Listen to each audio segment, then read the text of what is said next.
നമ്മുടെ അടിസ്ഥാന സൗകര്യങ്ങളിൽ ഒന്നായി മാറിയ മൊബൈൽ ഫോൺ സിഗ്നൽ കിട്ടാതെ കഴിയേണ്ടി വരുന്നവരെ കുറിച്ച് അങ്ങനെയുള്ള ആളുകളുടെ കഥയാണ് ഇനി പറയാൻ പോകുന്നത്. നിർമ്മാണം പൂർത്തിയായ 2 മൊബൈൽ ഫോൺ ടവർ ഉണ്ടെങ്കിലും ഇടുക്കി കണ്ണമ്പടിയിൽ താമസിക്കുന്ന ആദിവാസികൾക്ക് പുറം ലോകവുമായി ബന്ധപ്പെടാൻ മൊബൈൽ ഫോൺ സിഗ്നൽ ലഭ്യമല്ല. സിഗ്നൽ ഔട്ടായ ഒരു നാട്ടിലേക്ക്. ഭക്ഷണം, വസ്ത്രം, പാർപ്പിടം തുടങ്ങിയ അടിസ്ഥാന ആവശ്യങ്ങൾക്കൊപ്പം ആളുകൾ ഇപ്പോൾ കൂട്ടിച്ചേർക്കുന്ന മറ്റൊന്നുകൂടിയുണ്ട്: മൊബൈൽ ഫോൺ നെറ്റ്വർക്ക്. കാരണം ഈ ആധുനിക കാലത്ത് മൊബൈൽ ഫോണിന്റെ ആവശ്യകത വളരെ വലുതാണ്. ഒരു വിരൽത്തുമ്പിൽ ലോകമെന്ന് പറയുമ്പോഴും ലോകത്തിൽ മൊബൈൽ നെറ്റ്വർക്ക് കിട്ടാതെ കഴിയേണ്ടി വരുന്ന കുറച്ചധികം ആളുകളുണ്ട്.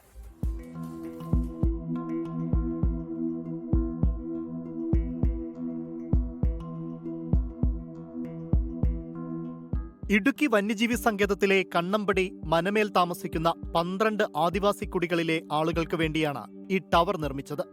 എന്നാൽ ഈ ടവറിന് മുകളിൽ കയറിയാൽ പോലും ഫോൺ ശബ്ദിക്കില്ല. 12 ആദിവാസി കുടികളിലെ 987 വീടുകളിലും 2 or 3 മൊബൈൽ ഫോണുകൾ വീതമുണ്ട്. കാറ്റിന്റെ ദിശയനുസരിച്ച് ഏതാനും സ്ഥലങ്ങളിൽ ചില സമയത്ത് മാത്രമാണ് റേഞ്ച് കിട്ടുക. അടിയന്തര ആവശ്യമാണെങ്കിൽ 15 കിലോമീറ്ററിലധികം വനത്തിലൂടെ നടന്ന് വളകോട്ടിലെത്തി വേണം ഫോൺ വിളിക്കാൻ. ഇതൊന്നും ഓപ്പണായി കിട്ടില്ല, ഇത് ചാർജ് ചെയ്ത് കിട്ടില്ലെങ്കിൽ ഇവിടുത്തെ ജനങ്ങൾക്ക് ഇതുകൊണ്ട് യാതൊരു പ്രയോജനമില്ല. ഇപ്പോൾ 1.5 വർഷക്കാലമായി ഈ ടവർ പണിതിട്ട് ഇതുകൊണ്ട് യാതൊരു പ്രയോജനമില്ല. ഇവിടെ വണ്ടി ഇല്ലാത്ത സാഹചര്യങ്ങളിൽ നമ്മൾ പുറത്തുനിന്നൊരു വണ്ടി വിളിക്കണമെന്നുണ്ടെങ്കിൽ ഈ ടവർ മുഖേന നമുക്ക് റേഞ്ച് ഉണ്ടെങ്കിലേ വിളിക്കാൻ പറ്റുള്ളൂ. ഇല്ലെങ്കിൽ 10-14 കിലോമീറ്ററോളം നമ്മൾ പുറത്ത് നടന്നു പോയി അവിടെ നിന്ന് വണ്ടി വിളിച്ചു കൊണ്ടുവന്നിട്ട് രോഗികളെ കൊണ്ടുപോകേണ്ട സാഹചര്യങ്ങളുണ്ട്. അപ്പോൾ എത്രയും പെട്ടെന്ന് ഞങ്ങൾക്കിത് ചാർജ് ചെയ്ത് തരണം എന്നാണ് ഞങ്ങളുടെ ഒരു ആവശ്യം. കാരണം വേറെ ഇല്ലെങ്കിൽ ഫോൺ വിളിക്കുന്ന പോലും കിലോമീറ്ററുകളോളം നടന്ന് മലമണ്ടകളിൽ കയറിയിട്ട് വേണം അടുത്ത സ്ഥലത്തേക്ക് ഫോൺ വിളിക്കാൻ വേണ്ടി. 2010 മുതലുള്ള ആവശ്യമാണ് കണ്ണമ്പടിയിൽ മൊബൈൽ ടവർ സ്ഥാപിക്കണമെന്നത്. എന്നാൽ തുടക്കം മുതൽ വനം വകുപ്പ് ആവശ്യത്തെ എതിർത്തു. ജീവികൾക്ക് ദോഷമാകുമെന്നും ചെറുജീവികൾ ചാകുമെന്നുമായിരുന്നു ഇതിന് പറഞ്ഞ കാരണം. എന്നാൽ 12 ഊരുകൂട്ടങ്ങളും ആവശ്യത്തിൽ ഉറച്ചുനിന്നു.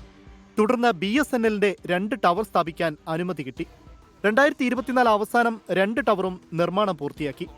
എന്നാൽ ടവർ കമ്മീഷൻ ചെയ്യാൻ ഇനിയും നടപടിയായില്ല. ടവർ ഉടൻ കമ്മീഷൻ ചെയ്യുമെന്ന് 10 മാസം മുൻപ് ആദിവാസി സംഘടനയുടെ പരിപാടിയിൽ പങ്കെടുക്കാൻ മുല്ല ഊരിലെത്തിയ ഡീൻ കുര്യാക്കോസ് MP ഉറപ്പു നൽകി. എന്നാൽ ഒന്നും നടന്നില്ല. ആളുകളുടെ മൊബൈൽ ഫോണിലൂടെയുള്ള ആശയവിനിമയം സുഗമമാക്കുക എന്നത് ഈ കാലഘട്ടത്തിൽ അനിവാര്യമാണ്. ഇവിടെ ഇവർ 3000-ഓളം വരുന്ന ആളുകളാണ് മൊബൈൽ ഫോൺ സിഗ്നൽ കിട്ടാതെ ബുദ്ധിമുട്ടുന്നത്. പണിത ടവർ ഒന്ന് കമ്മീഷൻ ചെയ്താൽ തീരാവുന്ന പ്രശ്നമേ ഉള്ളൂ. അതിങ്ങ് ചെയ്യണം സാർ എന്നാണ് ഇവർ പറയുന്നത്. രാഹുൽ വിജയൻ, 24 ഇടുക്കി.